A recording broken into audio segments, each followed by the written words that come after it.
There is a briefcase. Inside that briefcase, wrapped in nothing more than a folded newspaper, sits a small tape recorder. A man gets on a bicycle. He pedals through the gates of one of the most heavily watched addresses on the planet. Nobody stops him. Nobody searches his bag. Because, as far as anyone at Kensington Palace is concerned, he is just a friend coming for lunch. That man is about to sit across from the most photographed woman in the world, clip a microphone to her blouse, and press record. What gets said in that room over the next several months will eventually blow apart the version of the British monarchy the public had been handed for decades, and more than 30 years later, most of it has still never been heard. This is the story of Princess Diana's secret tapes. Not the polished BBC interview everyone remembers, not the version filtered through royal correspondence, the raw, unedited first-person voice of a woman who knew exactly what she was doing and what it would cost her. And right now, in 2026, those tapes are being pulled out of storage for a brand new documentary that producers say will challenge the reductive narrative the world has believed about her for 30 years. So let's talk about what's actually on them, how they were made, and why they're about to matter again. Rewind to 1991. Diana, Princess of Wales, is trapped. Publicly, she's smiling at engagements, cutting ribbons, visiting hospitals. Privately, her marriage to Prince Charles is a wreck. Camilla Parker Bowles has never really left the picture, and Diana knows it. She's dealing with an eating disorder. She's dealing with feelings of isolation so severe that, by her own later admission, she'd attempted to harm herself more than once. And she is boxed in by an institution that has spent generations perfecting the art of controlling its own story. An institution that, so far, has controlled hers too. She wants out of that box. Not out of the marriage yet, not officially. Out of the silence. She wants her side told. But there's a problem. A Princess of Wales cannot simply sit down with a tabloid journalist.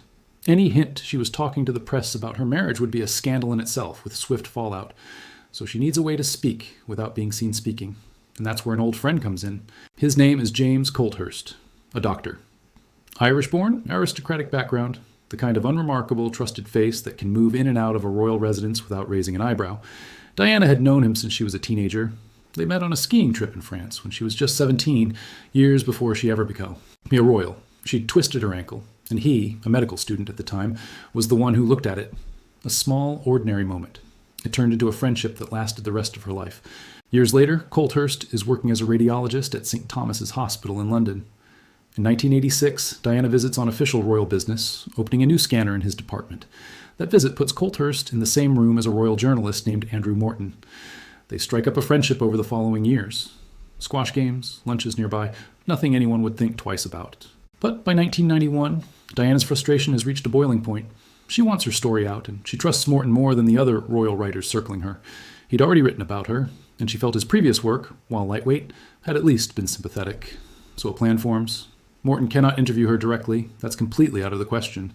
Instead, he writes out his questions. Colthurst carries them into the palace, and Diana answers, on tape, in her own words, in her own voice. Picture it. A quiet sitting room inside Kensington Palace. No cameras, no palace aides listening at the door. Just Diana, a tape recorder, and a friend she trusted enough to hand her most private thoughts to. Colthurst later described how relaxed it became. He'd cycle in with the recorder tucked into his briefcase. At first, he'd read Morton's questions aloud to her himself, but that was too slow for what Diana wanted to say. So she did. Okay, over. Taking the question sheet from his hands, clipping the microphone onto her own blouse, switching the recorder on, and just going. A few questions before lunch, a break to eat together, then back to finish afterward. Session after session, month after month, across 1991. By the time it was done, there were hours of tape.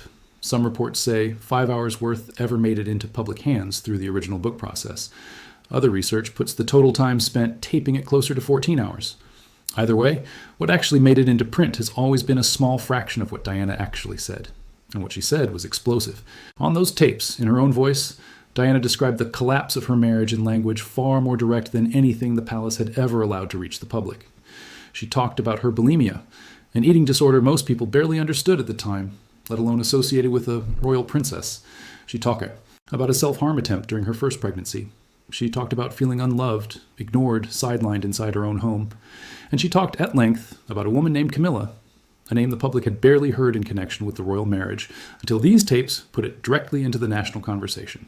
Andrew Morton, decades later, described his own reaction to hearing what came back on those recordings.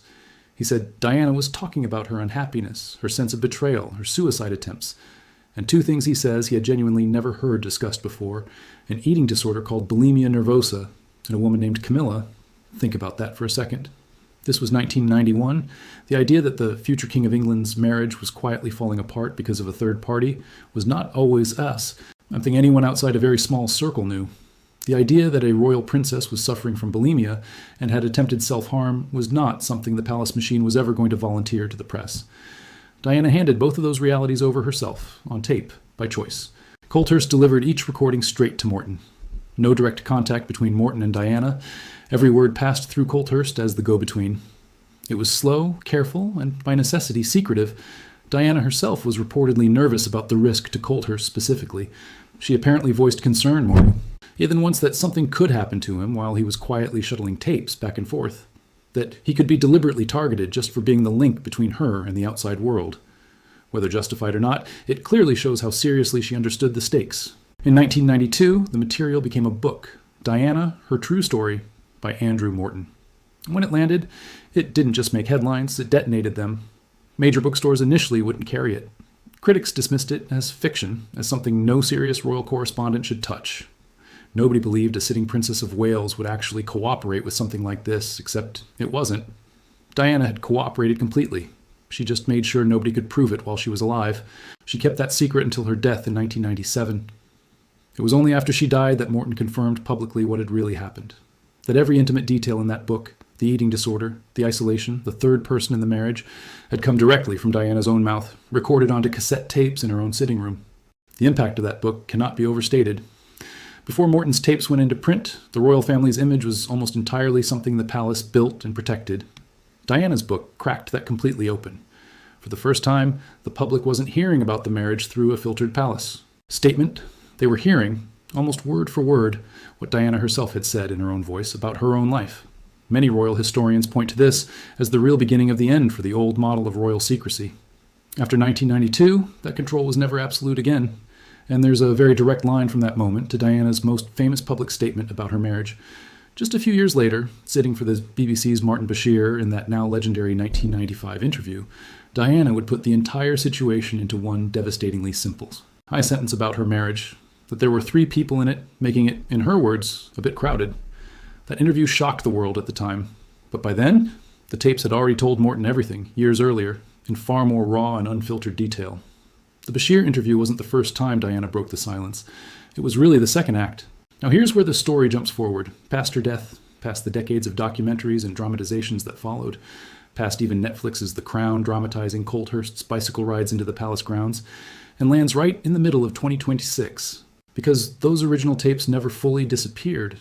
They sat, mostly locked away, with less than 1 hour of the total recordings ever having been made public in the 30 years since Diana's death. Think about that number again. 5 hours, maybe more, and less than 1 hour of it has ever actually reached the public's ears. That's The Vault, a new production is now unlocking.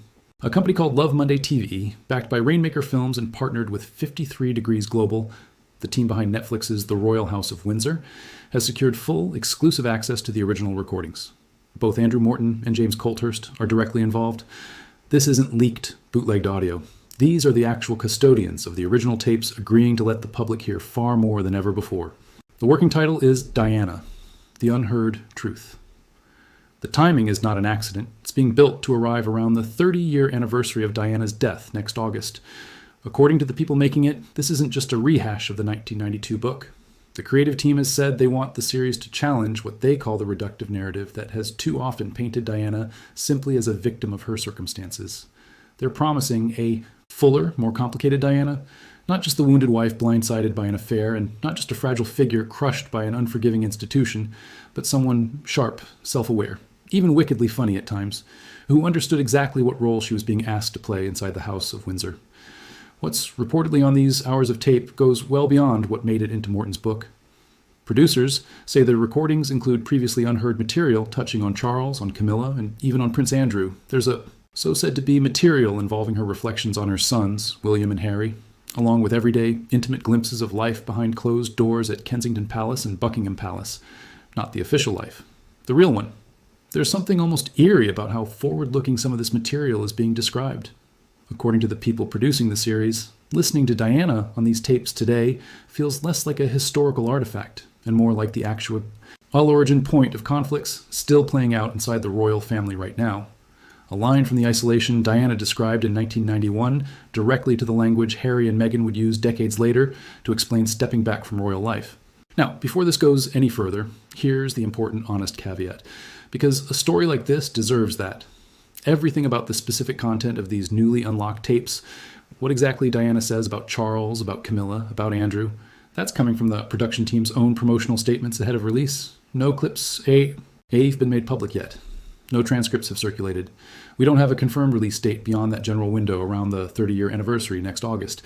Until the series actually airs, everything about its specific content is, technically, a promise from the people trying to sell you on watch. It. That doesn't mean it isn't real.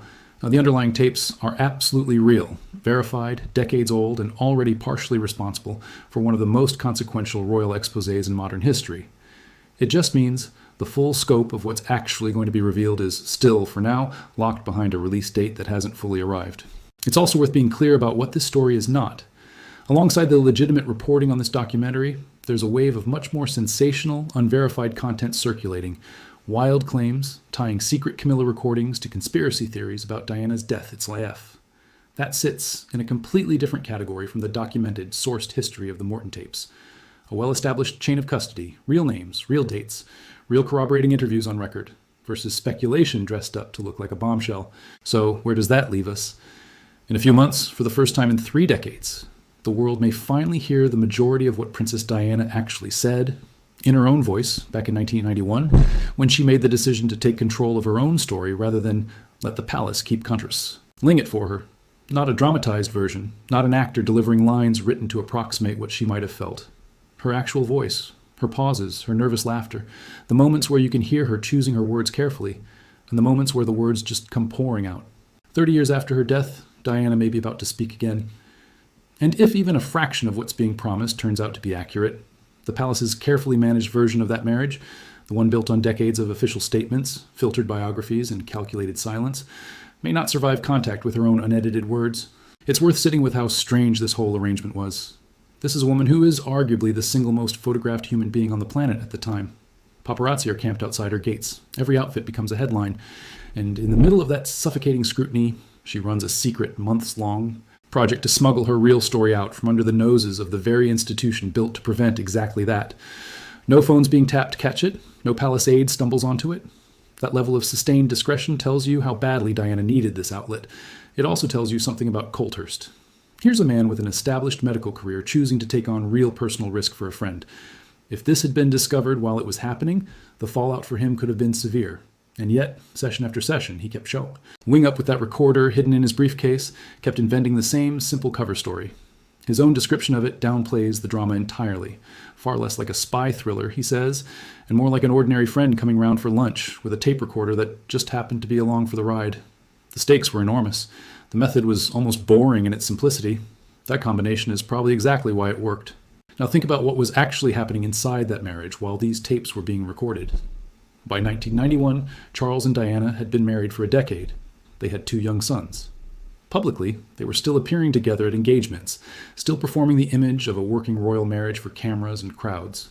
But privately, according to what emerged from these very tapes, the relationship had been damaged almost from the very beginning. Diana would go on to describe in material that eventually became public unsettling admissions about the night before her own wedding, comments that painted a picture of a groom who was, by her account, already emotionally checked out of the relationship before it had even formally begun. If true, T. Hut reframes the entire fairy tale wedding footage the world watched in 1981 in a completely different light. The dress, the carriage, the enormous crowds lining the streets of London, all of it filmed and broadcast to a global audience who had no idea that, according to Diana's own later account, the emotional foundation of that marriage may have already been cracked before they'd even said their vows. And then there's Camilla. It's easy now to forget how little the public actually knew about her role in this story back in the early 90s. Today, Camilla is queen, having married Charles in 2005. Her presence in royal life is simply accepted now. But rewind to 1991, and her name meant almost nothing outside a small circle of aristocratic friends. Diana's tapes are widely credited with changing that. The first real indication the public had that a specific, named third party was central to why the Wales's marriage was fa-isling. That's an enormous thing for one woman to introduce into public consciousness, especially while still officially bound by the unwritten rules of an institution that does not appreciate having its private business made public. Haley because Diana never publicly confirmed her involvement while alive. It wasn't until after her death in 1997 that Morton came forward and confirmed what had actually happened, that every detail credited to anonymous sources had, in reality, come directly from her, recorded onto cassette tape in her own home, in her own voice. That confirmation shifted the narrative permanently, from tabloid speculation to one of the most significant primary source accounts of royal life ever produced. That shift in how the public related to the royal family didn't stop with the book either. A few years later came the interview that most people today associate with Diana breaking her silence. The sit-down with the BBC's Martin Bashir in 1995, atched by roughly 20 million people in Britain alone. That's the interview where she delivered the line that's been quoted endlessly ever since about there being 3 people in her marriage, making it a bit crowded for her liking. At the time, that interview felt like the moment Diana finally spoke for hers. Elf, unfiltered, direct to camera. But when you trace the timeline back, it's clear that moment wasn't really the beginning of her going public. It was closer to the second act. The real first crack in the wall came years earlier, quietly, on cassette tapes moving back and forth in a doctor's bicycle basket. Which brings us back to now, to 2026, and to the reason this story is suddenly relevant again after decades of sitting mostly dormant. The people currently building Diana. The unheard truths aren't working from secondhand transcripts or archived newspaper clippings. They've secured direct, exclusive access to the original recordings themselves, with both Andrew Morton and James Colthurst, actively involved in shaping how this material finally reaches the public. That's a meaningful distinction. This isn't leaked audio. This isn't a rumor about a dusty box of cassettes sitting in someone's attic.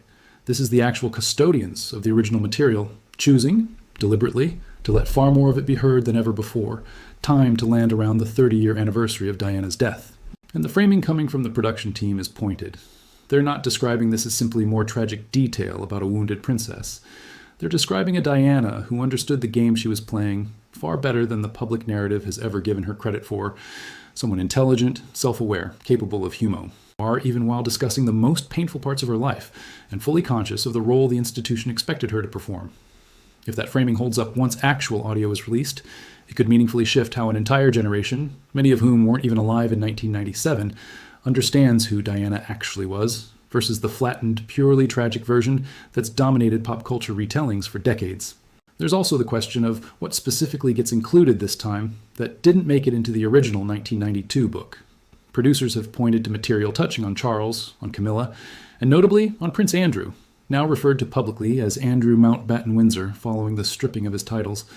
Given ever, anything that's happened involving Andrew since Diana's death, any previously unheard commentary from her about him is likely to draw intense scrutiny the moment it surfaces.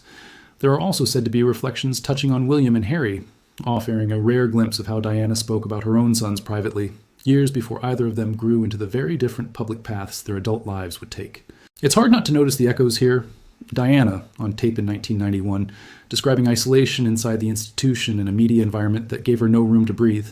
Decades later, her younger son publicly describing strikingly similar reasons for STEPing back from royal duties. Whether that's coincidence or the same institution producing the same pressures, generation after generation, is exactly the kind of question this new material might finally let people examine directly. Still, one more honest caveat before wrapping up. As of right now, everything about the precise content of these newly surfaced recordings is coming from statements made by the production team ahead of release. No clips have circulated publicly, no verified transcripts exist. Why wait? There's no confirmed exact release date, only a general window tied to next August's 30-year anniversary. That doesn't make the underlying story any less real. The tapes themselves, they're a rejai. And their role in the 1992 book and the current production's access to them are all well-documented facts. It simply means the full scope of new revelations is still, technically, a promise rather than a broadcast reality. It's also worth separating this from the noisier, more sensational corners of the internet already circulating around this same topic. Unverified claims linking these recordings to conspiracy theories about the circumstances of Diana's death. That kind of material belongs in a completely different category from the documented history covered here. One is a traceable chain of real names, real dates, and on-record interviews stretching back over 30 years. The other is speculation wearing the costume of a bombshell. So here's where that leaves things. Sometime around next August, for the first time in 3 decades, the public may finally hear the majority of what Princess Diana actually said back in 1991, when she quietly decided to take control of her own story, rather than let the palace keep shaping it for her. Not a script written to imitate her Her actual recorded voice. The pauses, the nervous laughter, the moments where you can practically hear her weighing each word before she says it, and the moments where everything just comes pouring out at once. 30 years after her death, Diana may be about to speak again in full for the very first time. And if even a portion of what's being promised turns out to be accurate, the palace's long-managed version of that marriage, built across decades of careful statements, filtered biographies, and calculated silence, may not survive contact with her own unedited words. That's the story behind the tapes, not a rumor. Not a conspiracy. A real documented chain of events that started with a bicycle, a briefcase, and a woman who decided that if no one else would tell the truth about her life, she would do it herself, one taped answer at a time.